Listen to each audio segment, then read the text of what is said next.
Okay, well, thank you very much everyone for coming along. Another little difference tonight. We've got a pretty amazing little E30 rally car here. Dominic Corkeron has kindly come along tonight to tell us his history and what he's been doing with this little car. It's been quite successful recently, and to have a club member doing this sort of good stuff is only fantastic. So first of all, congratulations. Well, thank you. And, I don't know before yet. Yeah. Oh no. Thank you very much. Oh, thank you. Dominic. I'll tell you why the congratulations in a little bit. First of all, is there anyone who does not actually know what a rally is or how they work? How rally operates? With circuit racing is easy when understanding everyone. It's not easy to do, but everyone it's easy. It lines up, goes straight on a track. But is anyone who does not quite understand how a rally actually works? I don't understood why people actually brave enough to do rallies. Oh well, brave or silly, one of the two. Okay, so rallying is probably the oldest form of motorsport, and essentially it started by going from point A to point B, right? And what it's evolved into is a set of stages, and there's two types of stages. You have a competitive stage and you have a transport stage, which these days is now called liaison, because we've been motorsport, we carry on from French terminology. So what happens is everyone lines up from what would be a seated position. Now, unlike qualifying for road racing and circuit racing, they have a seating list, and that operates much the same way as tennis would. So number one seated for the tournament, 2, 3, 4, 5 backwards and forwards. So the same thing happens in a rally.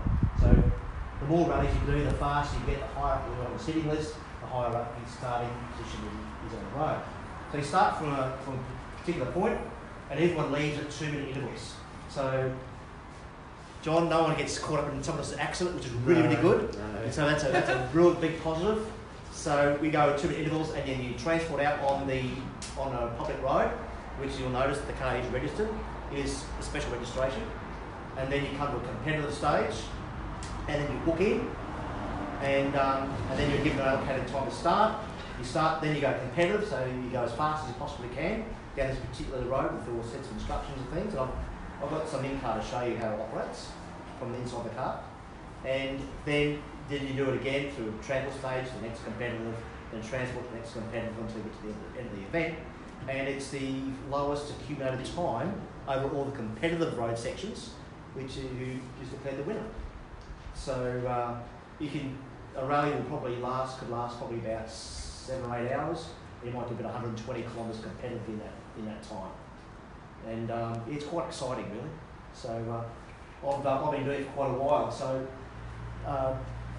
when I was coming along, I started this project a little while ago, and I didn't know what to do with the talk, so I decided I'll take you through the car, live at rallying years, a little bit what I do, and go from there. So the question I suppose you're asking is, how does that become that? It's hard to do it here, and how does that get to be that? Time and money. Time and money. Yes. That's how it happens. Okay, that's how it happens. So next week in blank, because I thought I'd leave that to a bit what I've been doing. I've been in rallying for 33 years, I think it is, about now. So we've got pretty much all my adult life.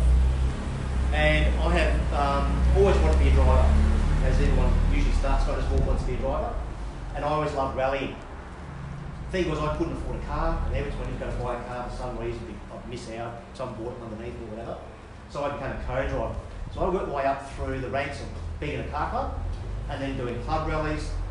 Then I advanced to doing state championship events, then the Australian Rally Championship, and I'm very lucky I did it for about 10 or 11 years during the period, which is probably the best Australian champ has ever seen, when we had Subaru with Possible on his team, Mitsubishi was competing, well they were going, we had Ford, we had Toyota, and I was competing in the outright class back in those days.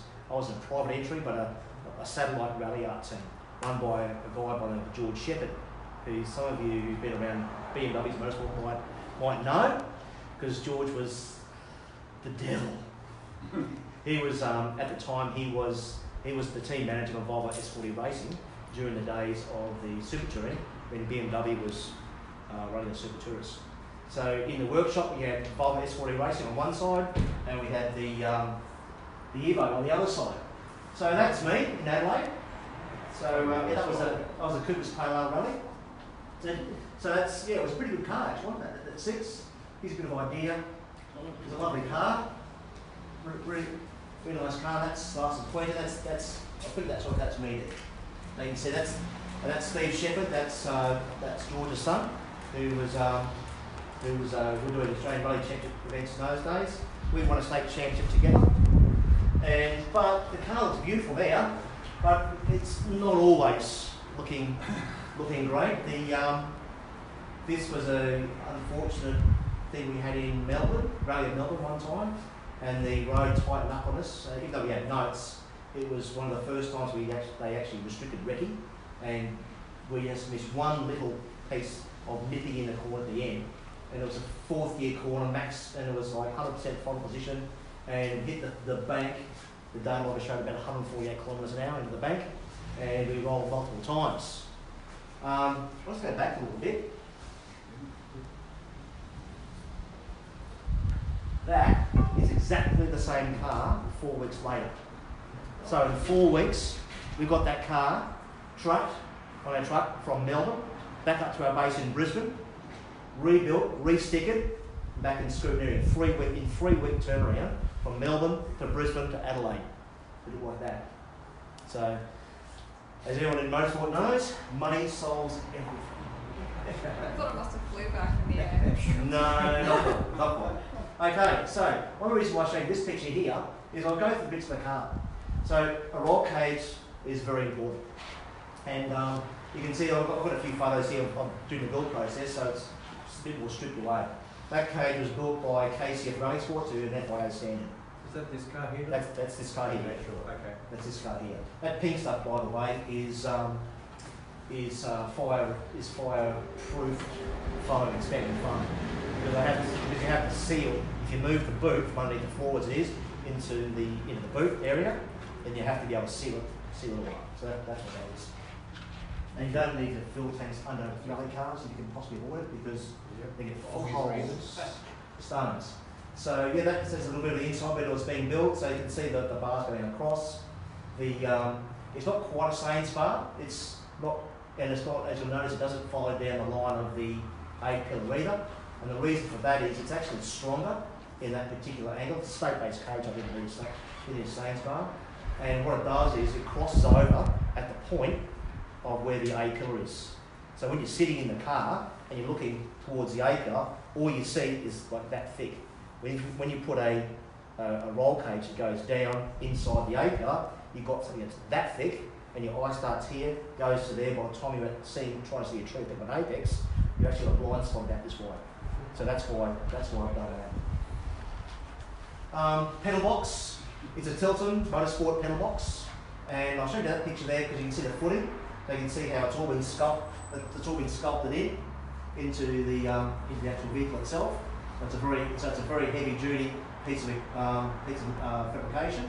And if you see a little hole there on the bottom side of the sill, that's where the sill stands go. So when we go to work on it during the service, we jack it up and we put the sill stands in, take the wheels off and walk away, and it's a nice, steady, solid work surface. So you don't need to have, that's in place of having jack stands underneath the car.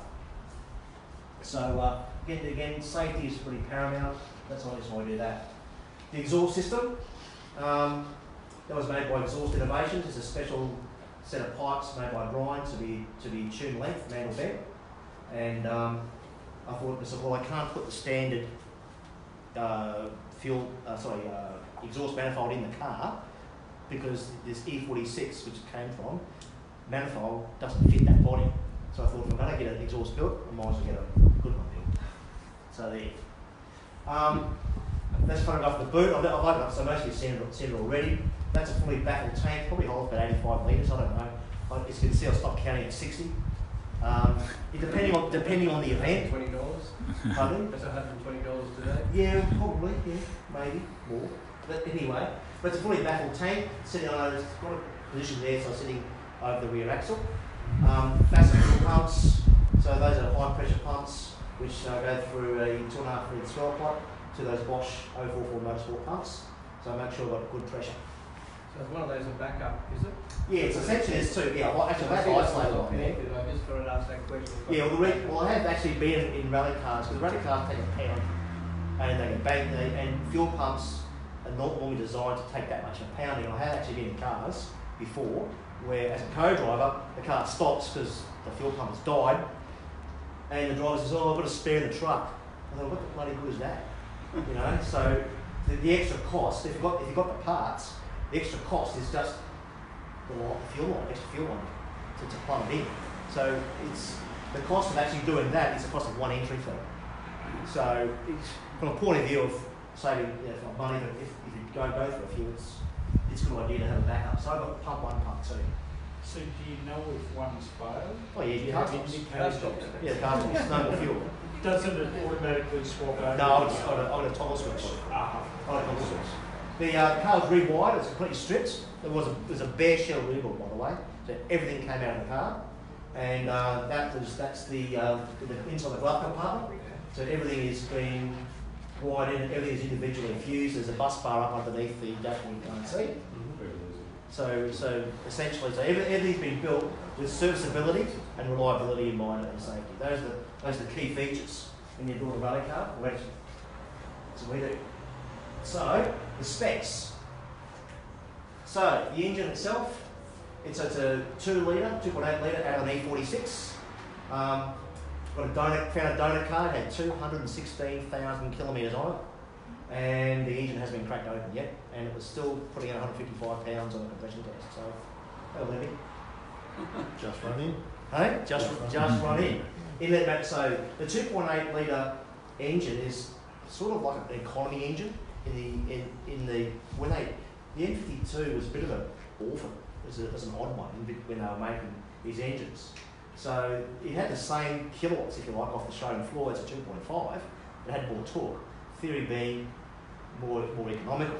But as a result, had smaller inlet runners. So I want these things to breathe. So I've got the 3 litre manifold. So it's got bigger inlet runners, so that's the area. So it's Canadian pod filter, custom tuning exhaust, which you've seen. Standard computer with matched on the remapping for the extra air and the extra fuel that's gone into it, and an inlet cam to match the extra air that's coming. So everything's nicely coordinated. So I've used pretty much, with the exception of the exhaust, because the BMW part wouldn't fit, everything is standard BMW components. And I wanted to do that because essentially the more standard you can keep these things, when they're running hot and you store them like that, the first thing you want to do is start. And when they're really hot and running and everyone's all hot and bothered, you don't want to think cranking because you've got a temperamental motor. So, and I've proven it works. So the result is 195 real horsepower, 6,000 RPM. The standard car's about 145, 150 at 5,500. So we've increased it by a good 25%, and we've moved the peak power up higher in route now as well. And it's got a little bit more torque, and it's a big fat curve. It's lovely. It's almost like a turbo. The maximum RPM is 7,000. I don't know what the standard one was, but we've delivered it to 7,000. Because on the dyno, once you pass 7,000, house starts dropping off a cliff, so there's not much point in keeping it. And the maximum speed, I happen to know, is 185 on the limiter because I've done it. So yeah, it's a bit of running a long gravel road, and I thought, what's going on here? And then his engine's got that on the limiter, bang, bang, bang, bang, bang, bang, bang noise that, I'm in fifth. So I got home and put the calculator together, it's 185 on the dirt. I was thinking, I probably don't want to go too much faster on the dirt road anyway, so, especially two-wheel drive. Gearbox, just a standard gearbox out of the E46. I've got the package, the engine, the tail shaft, the gearbox, all standard. It's got so it's a 1/1/5. It's got a 4-button clutch and a light M27 mass flywheel. That's essentially so that it just spins up faster. The diff is a medium case, E36 with an M3 LSD and a 4.45 to 1 crown on pinion, which is important in a rally car, which is why it only does one. That's why it only does 185 at 7,000. Yeah, rally cars are not made for top speed; they're made for acceleration. And which we've also got to overcome is those are pretty rally cars. Those guys I run on. There's a lot of resistance in that rubber, and there's a lot of resistance on a gravel road. So you need to be able to get the acceleration. You really do need to have a very short gear in order to overcome those obstacles. And lastly, the suspension, MCA Gold, it's Murray Coupe. We're very, very fortunate that we have one of the very best brains in shock absorber technology in the world sitting on our doorstep in Landsborough. And these are the gold competition shocks with custom key springs. So the springs are an off-the-shelf £150 in the front. The rears, because you've got a motion ratio, they're high in pounds, but they're a linear spring, which is a £350 linear spring. The standard spring King's Highway is a progressive spring, which is £450 to £550. So it's actually significantly softer than a standard shock. Sorry, standard rear spring. Right? The wheels, of course, came from Italy. I had to get them specially made because I needed them to fit over the brakes, which are Mazda brakes. And a Formula 100 with a +6 offset. So if anyone knows anything about offsets, the standard E30 offset is 35. I actually looked it up, Dennis, this afternoon, and mine are 35. The steel one's 35. The steel is 35, so I've actually increased the track by 58 millimetres. So it's actually a bit wider across the track. And that's made to give it a bit of stability, and as I said, clear the brakes. You often get a lot of rocks and sticks and things caught between the brakes, and the clearances aren't too good, they get jammed, and that's not really good for your calipers. The tyres are Pirelli, special competition tyres. I run K6, which is softs on the front, and mediums on the rear. I've got the K6 on the front because I'm driving the road, I don't want to destroy them. And the weight of the car is 1170 kilos, which is a little bit lighter than the 325 version of these, but there's a lot of weight in things like spare wheels and bigger fuel tanks and fuel lines and sump guards, seats, belts, roll cage. But I mean, you could easily pull 150 kilos of rally gear out of the feet. And the doors are obviously standard. Things like the big door bars that are standing inside the car, we leave those in there for rallying because you're hitting something sideways, like a tree. The last thing you want is a tissue paper between you and the tree and one bar. So I know John's nodding his head in knowledge. It's just a different kettle of fish. So that's basically the car in a nutshell. So I guess now, what's it sound like? How's it look and sound? So this is a compilation that we took of bits and pieces throughout the year.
Told it's the best selling car in the forest. Every time I go out, I'm told it is the best selling car. Guarantee that. Best selling car. Two meetings it sounded so much better than everything else. Oh, so Is that the rally in Queensland, is it? these have been rallies I've done throughout the year. Because you didn't hear me. I said, hey, where was that long downhill section? Oh, that was in Banarkin. Where? Banarkin, So, no. Banarkin, which is just this side of Benango. Okay. Up the range. There's not a town there. There's a school off to the right. Then you go through Blackbutt. Well, Banarkin is just a sort of about 3 or 4 k's. Yeah, Right. Gather was where you're coming into the spectators, but there wasn't. No, that was different. No, there was a spectator point where I was doing 185. I was on the limit for about 400, 500 metres. And the thing is, when I was doing the notes, you can see it quite easily when you're doing like 40, 50 kilometres an hour. When the approach was 185, you couldn't quite see the road. You didn't realise the road did the way it did. And I couldn't quite see it, so I accidentally went backwards. And that's what Dennis is referring to. So that's what's like on the outside. So on the inside, so the stage, the video I want to show you is a full stage from the last round of the Queensland Championship. It was a blind rally, which means there's only a route chart out by the hazard, there's no pace notes. So there's no reconnaissance out on the corners, so you've got to drive to what you can see. Now this particular stage, this particular rally had 3 national champions in it. It had about 3 or 4 turbos, 5 turbos still left in it by this point. And it had a whole bunch of Group 4 rally cars. Now Group 4 back in the 70s and 80s were the bee's knees, and there's like one Group 4 car in the country that owes the guy less than $250,000, and most of the guys are serious peddlers. On this stage, I got 13th outright out of a field of 40. So that's what this is what it looks like.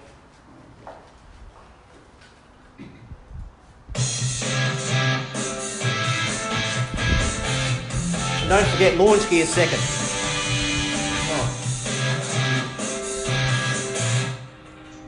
There is one point I would like to tell you. Towards the end of the straight, well it's actually not straight, it's like this. There's a causeway, you can't quite see the speedo. Just so you know, the last causeway we put at the crossroads, that was 165 kilometres an hour. Just so you understand the speed drop. Because it doesn't actually look it, but yeah, it was. And you might notice the road disappear off to the left.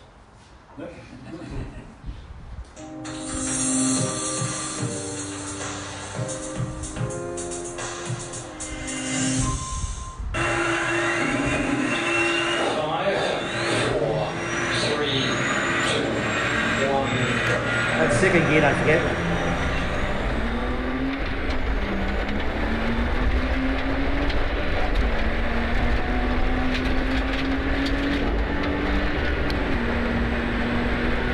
So in 400 we'll keep left. That's that turn up there. Yep, well let's do that one. Okay, 200 is keep left on main road. Oh, yeah, baby. Hold up. Yeah. 300 is straight on.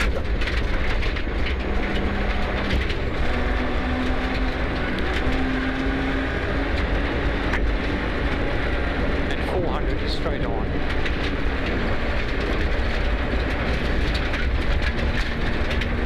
Straight off here. Yep. Big and fast, isn't it? Oh yeah, it is terribly fast. 1.3 k's is straight on over crossroads. Well, I hope you can remember it as well as you think you can. So 1 kilometre is straight on at crossroads. 1 more K to go? Yes. Oh, I know, we're crossing Western Creek. Yes. So 500 is straight on over crossroads. 300 is straight on over crossroads. Have you got it? Yep. You got it? Straight on. 300 is turn right uphill with ruts. Yeah, no.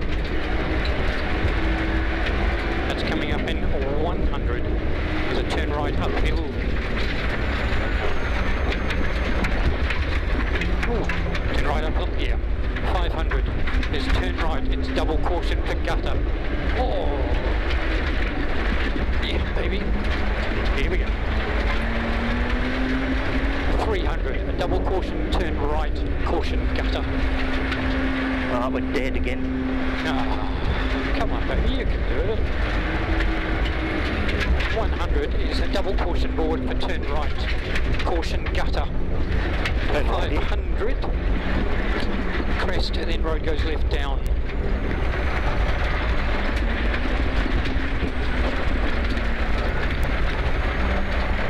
300 is crest, road goes left down. know, just Yeah. Oh, the turn left at the end. Crest road goes left, and that's coming up in 100. Again, Crest road goes left, down. Come on. Was it 400? The triple caution. Hump road goes right. Turn very hard left. Yeah, I know it. It's a shit. Coming up 200. Coming at 100, there's triple caution. Hump road goes right to turn very hard left. Yep, doo-doo. Very hard left. That would have been a handbrake, mate. 300, keep right, uphill. Don't want to tip it. It will roll a tyre. Yeah. 200 is keep right, uphill. Keep right, uphill. 300 is...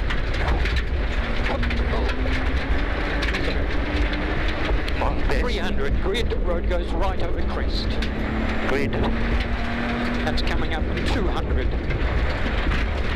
Here's grid, then road goes right over crest. Grid here, road goes right over crest.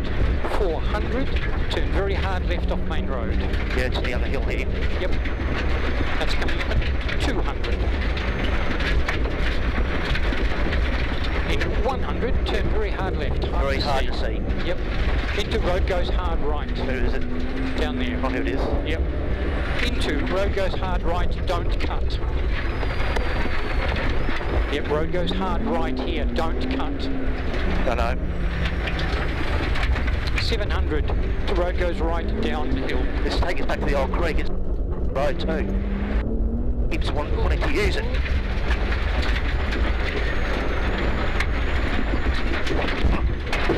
Ooh. Okay, 500, this road goes right downhill.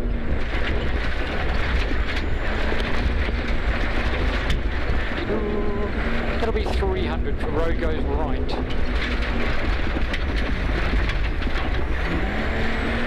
In 100, the road goes right downhill with ruts.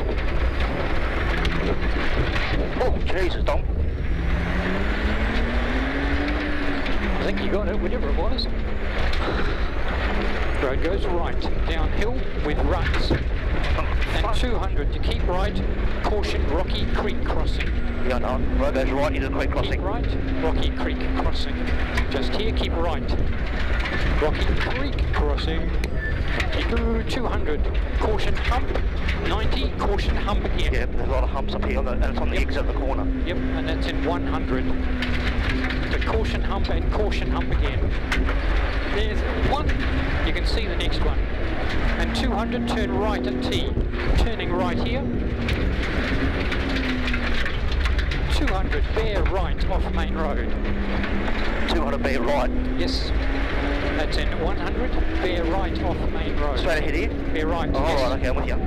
Straight on, yeah. 200, turn very hard left. Yeah, I know. Down there, turn very hard left. Use the wand, and you got it. Snap. And 150. Did I get it? Stumps. Yes, you did. Stumps on inside. Caution, stumps. Yeah, that one. 300, keep right onto main road. That's at 200, we'll keep right onto main road. There we are. 500, turn right off main road, hard to see. Up there, turn right off main road. Where is it? Turn right before the bunting. Right. By the arrow? Yep, just here. And 200, turn left, hard to see. Then turn right onto main road. I remember this bit. It was really boggy at IROC. And then turn right. And then flying finish. And go, go, go. And we're done. Well, that was an interesting way to finish a scrappy stage. Yeah, that's another way of putting it. Is the camera off yet? Not yet.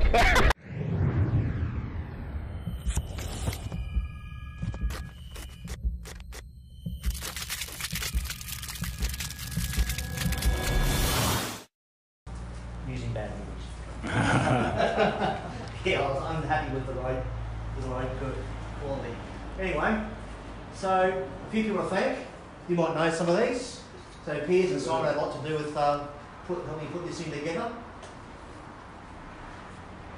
Dennis, sure I can do that. Where did you get that?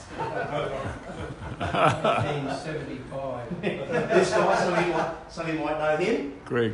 That's Greg Wood. Yeah. And this dude. Back question. Back question, yeah.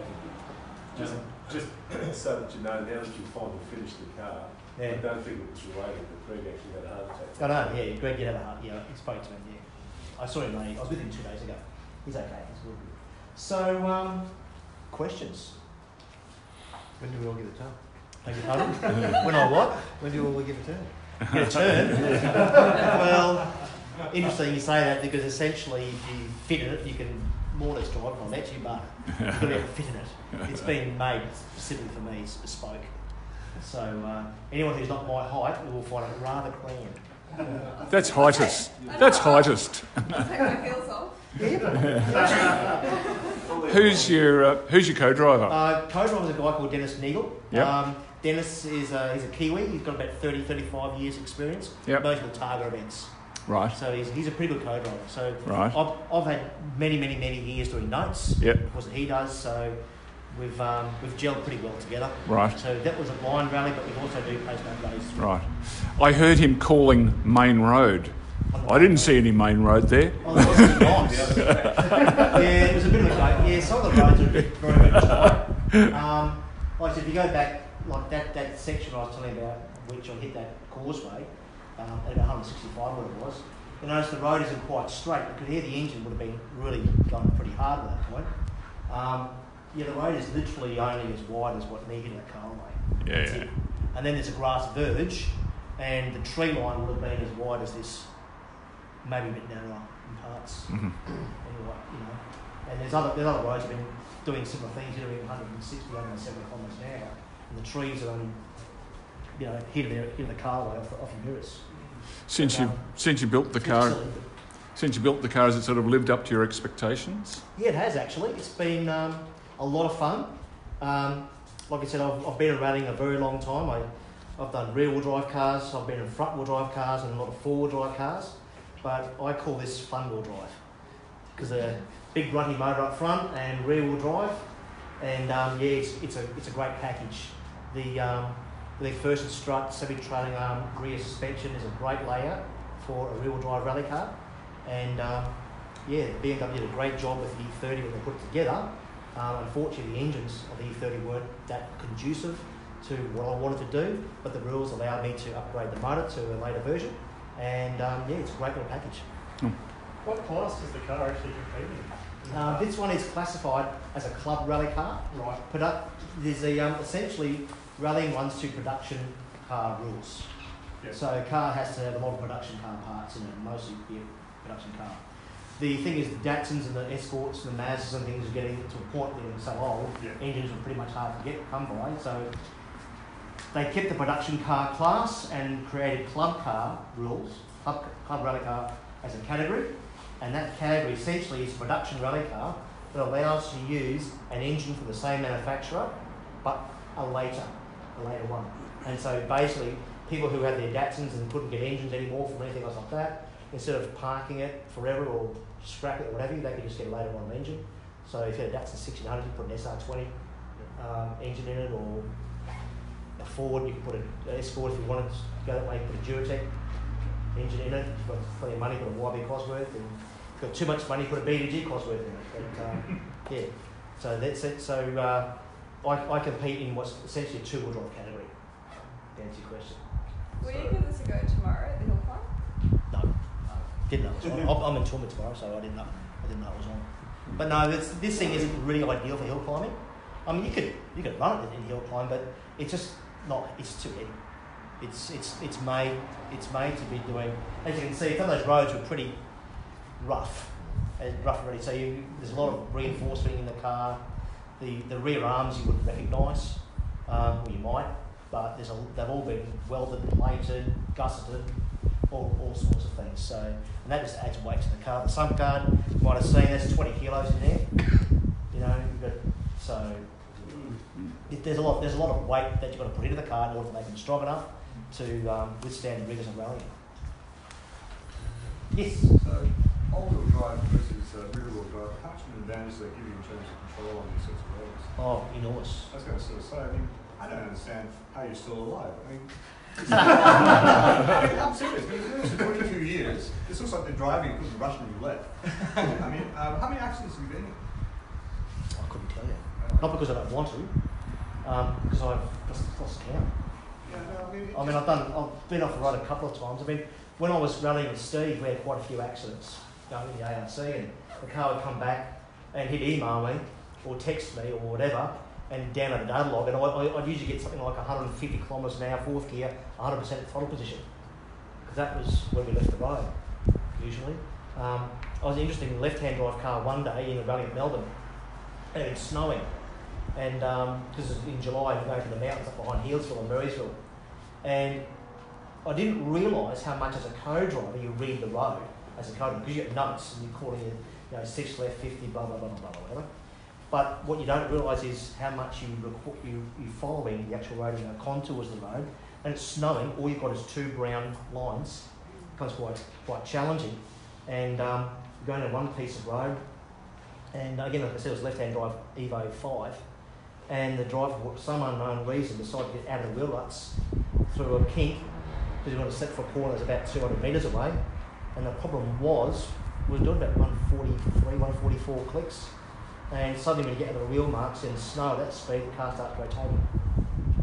And we rotated down the road at that speed and we didn't hit a thing.